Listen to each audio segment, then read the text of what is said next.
familiei Opriș, Pavel, Viorica și Ana locuiesc într-un sat din apropierea Bucureștiului. Deși are doar 16 ani, Ana Opriș este însărcinată în luna a patra.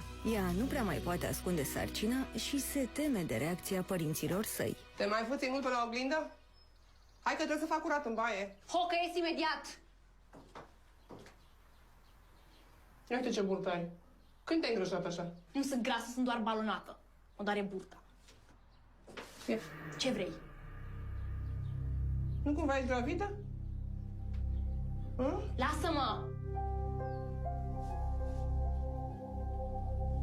Tu chiar ești gravidă? În câte luni? 4 și? Doamne Dumnezeule! Păi mamă, ai doar 16 ani! Cu cine ai făcut copil? Cu nimeni mă lași? Ia stai! Doamne Dumnezeu! Dar cum de nu mi-am dat eu seama că e gravidă și în luna a patra? Păi dacă află Pavel, ne omoară pe amândouă. O fi el dască la biserică, dar și când l-apucă dracii.